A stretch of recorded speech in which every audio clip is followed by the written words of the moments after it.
Good morning. I'm Good Earl morning, Forrest. Earl. How you doing, Kevin? Oh, I'm doing great. How are you? Another wonderful Monday in the industry, right? That's right. Another beautiful day in real estate. Yes, sir. Yes, sir. Well, last week we had our midterms.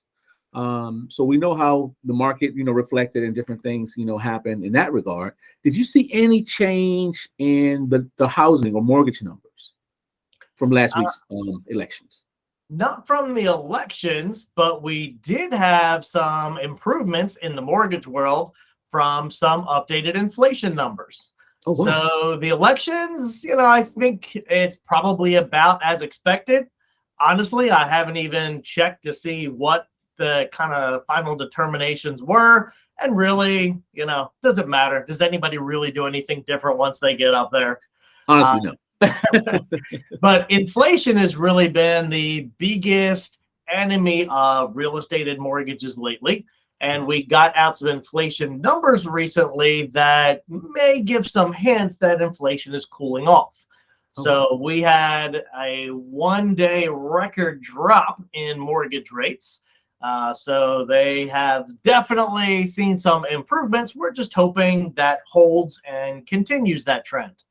It's definitely expected over the next 6 to 12 months as inflation cools, the economy cools, we hit recession, rates are going to decrease. We're probably going to be comfortably in the fives if we're really lucky, maybe back in the fours. But we went from sevens to sixes. So we had a pretty drastic improvement in a short amount of time. So we're super excited about that. Definitely something to be excited about. That's for sure. Yeah, absolutely. So buyers that have maybe been on the fence, it's probably a good time to start checking things out again. Your rates are better and it's a quieter time. There's less buyers out there as competition. If folks wait till spring, when rates are down even further and everybody gets spring fever and wants to buy a home, it's going to get competitive again. Absolutely. Yeah, that competition will definitely ramp up as soon as the weather gets pretty. People start going out into the yards again, getting more active outside. We always see an uptick on the real estate side of things, during that period. Absolutely. So yeah, to hear the numbers went down last week, that's pretty awesome, especially when you put that in comparison with the plan that you guys have with the 2-1 buy down, Yeah. There's a lot of great strategies right now to make the purchase affordable. And hey, it was Veterans Day recently. Yes. There's some great options for veterans with no down payment on VA mortgage. Those rates are below what you would find in a typical conventional mortgage. And there's a lot of veterans in our area. So a lot of great housing opportunities for veterans, especially when folks come to the area and see there's nothing to rent. And what's there is crazy expensive. Correct. So quick question, Kevin. Can they use the 2-1 buy down option with the VA as well? Yes, you can. Yep. Yeah, okay. You can use the buy down with a VA mortgage as well as a conventional. Yeah. Okay. Yeah, those are the main two where you see it. And the VA mortgage has something really cool called an assumption, where if the seller has a VA mortgage now, a veteran can take over that VA mortgage. So let's say the seller has a VA mortgage at 3% and market rates would put you at 6% on a VA mortgage. You could ask the seller to take over that mortgage at 3%. That's called an assumption. And it's one of the things unique to a VA mortgage. Yes, I've definitely heard of those, and a lot of people have been asking about those lately. If that's something that was coming back or was still available for them to, to move forward with. Yeah, it's not easy. You have to pay the seller the difference in the equity. So let's say for round numbers, you bought a house for $200, the seller owes $100. Well, you have to pay that extra $100,000 to the seller, so you can't really do it as a no down payment. And it's a little bit longer of a processing time.